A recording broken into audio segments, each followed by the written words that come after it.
ओम शांति।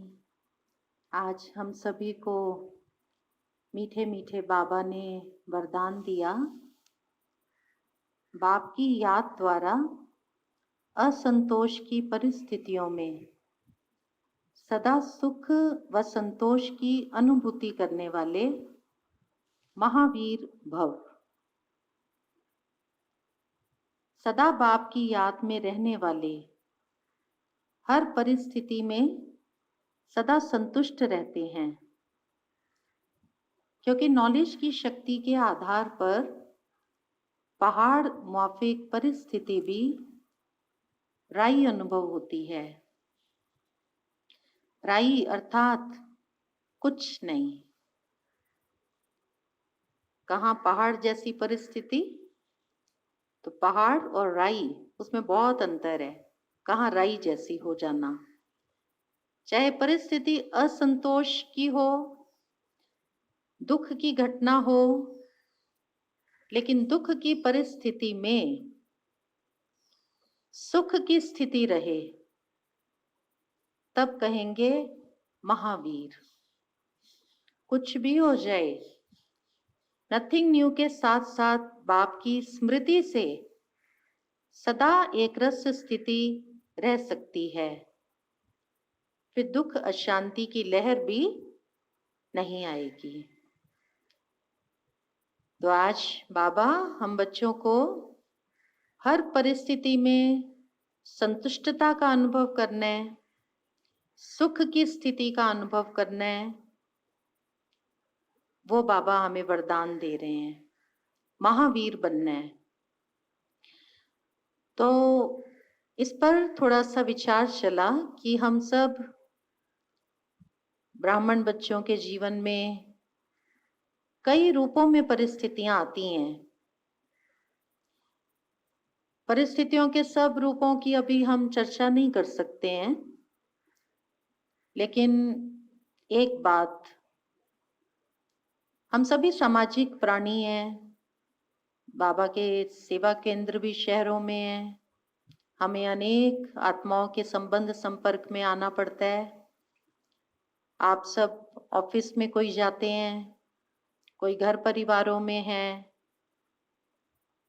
तो सबके संबंध संपर्क में जब हम आते हैं, कुछ एक के स्वभाव संस्कार हमसे भिन्न होते हैं, और जब उनके स्वभाव और संस्कार का, व्यवहार का हमसे मिलान नहीं होता, तो असंतुष्ट होने के बहुत चांस होते हैं। बहुतों का व्यवहार बहुत अभद्र, अपमानजनक, अरुचि कर लगता है।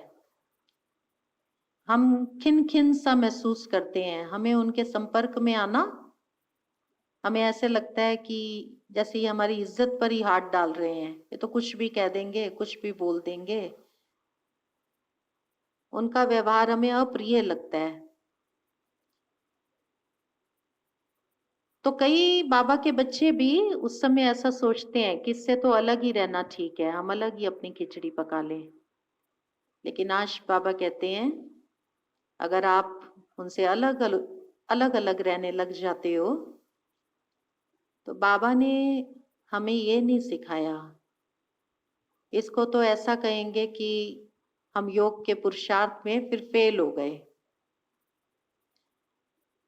जब इस प्रकार की आत्माएं हमारे संबंध संपर्क में आती हैं, तो हमें उनको अपनी शुभ भावना, शुभकामना से, मीठे बोल से हमें उनको परिवर्तन करना है। तो बाबा ने अपने जीवन में ये करके दिखाया। बाबा के पास वैरायटी बच्चे थे, वन वन की काठी। बाबा ने सर्व बच्चों के संस्कारों को परिवर्तन करने में बहुत योगदान दिया। बाबा की शुभ भावना, शुभकामना, बाबा के वरदानी मीठे मीठे बोल उनके जीवन में परिवर्तन लाए। बाबा ने ये नहीं कहा कि तुम नहीं बदल सकते हो, मैं तुम्हारे साथ नहीं रह सकता, तुम जाओ यहाँ से। नहीं, समाज में बहुत कुछ हुआ, कई इस तरह की परिस्थितियां आई बाबा के सामने, लेकिन बाबा सदा संतुष्ट रहते थे। तो बाबा हम बच्चों को भी बाप समान बनना है, कैसी भी परिस्थिति हो हमें संतुष्ट रहना है। तो कैसे हम संतुष्ट रहेंगे? तो एक तो उसमें बाबा ने आज नॉलेज की माइट कहा, वो काम करेगी। और दूसरा बाबा की याद, एक ड्रामा का ज्ञान काम करेगा कि संसार में वैरायटी आत्माएं हैं, विविधता, यही संसार ड्रामा की सुंदरता है। हर एक अपना अपना पार्ट बजा रहे, साक्षियों के देखो, हर्षित रहो, एंजॉय करो सबके पार्ट को। किसी का भी पार्ट किसी दूसरे के पार्ट से मैच नहीं कर सकता। तो बाबा को ये ड्रामा का ज्ञान सदा पक्का रहता था। दूसरा, हम संतुष्ट कैसे रह सकते हैं सदा? उसके लिए हमें आत्मिक स्वरूप का अभ्यास बढ़ाना है, आत्मिक स्वरूप में स्थित होने का, जो बाबा ने बहुत पक्का किया था अपने जीवन में। आत्मा के मूल गुणों का हम जितना जितना अनुभव करते जाएंगे, उस अनुभवों के सागर के हम तले में जितना जाते जाएंगे, हम आत्म संतुष्टि का अनुभव करेंगे। शिव बाबा से सर्व खजाने अपने में भरते रहना, उसकी याद के द्वारा, जिसको आज बाबा ने कहा याद के द्वारा आपकी एक रस स्थिति बनेगी। तो जिसको शिव बाबा की याद से वो अतीन्द्रिय सुख का अनुभव होने लगा, जिसको कहते हैं पाना था सो पा लिया, मैं भरपूर हो गई आत्मा, अब मेरे को कुछ नहीं चाहिए, तो वो पुरानी दुनिया से उपराम होते जाएंगे। देह और देह के संबंध, उनसे उनका बुद्धि योग स्वतः हटता जाएगा। कोई कैसा भी व्यवहार करेगा वो उसके व्यवहार से प्रभावित नहीं होंगे, क्योंकि अंदर भरपूरता है, अंदर आत्मा बहुत संतुष्ट अपने को महसूस कर रही है, अंदर बहुत खुशी है उस आत्मा को। तो आत्मस्मृति का अभ्यास, शिव बाबा की याद से अपने को भरपूर करना। राम नाम की लूट है, ये लूट सके तो लूट।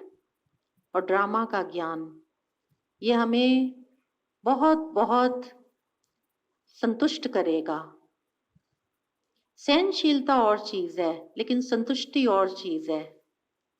अगर हम ये कहें कि किसी ने मेरे साथ बुरा व्यवहार किया, मैं तो बहुत सहन किया, बाबा का ज्ञान यूज करती हूँ और मैं सहन करती हूँ, या मैं बहुत धैर्यवत होकर के देखती हूँ, और समय अनुसार फिर वो परिस्थिति चली जाती है। लेकिन सहनशीलता, धैर्यता अलग है।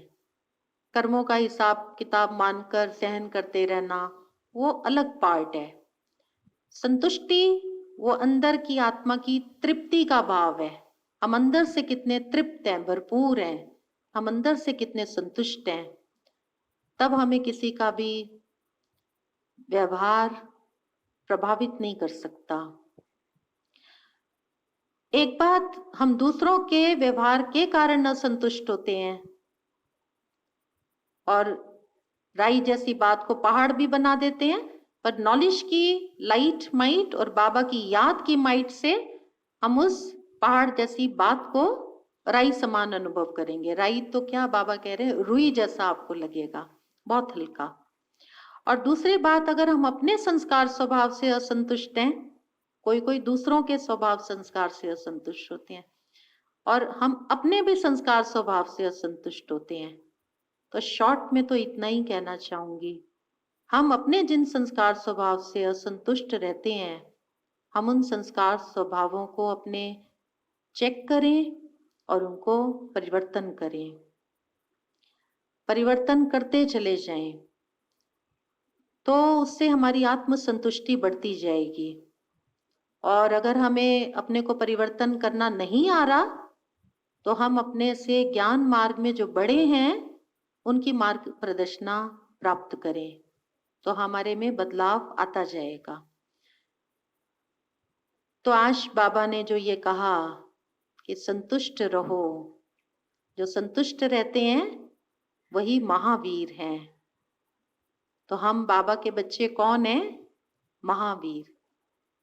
एक परिस्थिति के रूप के ऊपर हमने चर्चा की। इस प्रकार जीवन में कोई भी किसी भी प्रकार की परिस्थिति आ जाए, लेकिन जो आत्मा बाबा की याद से अंदर तृप्त है, उसके खजानों से जो भरपूर है, वो सदा संतुष्ट है। उसको कोई भी प्रकार की परिस्थिति असंतुष्ट नहीं कर सकती है। तो ये था आज का प्यारे बाबा का हम बच्चों के प्रति वरदान।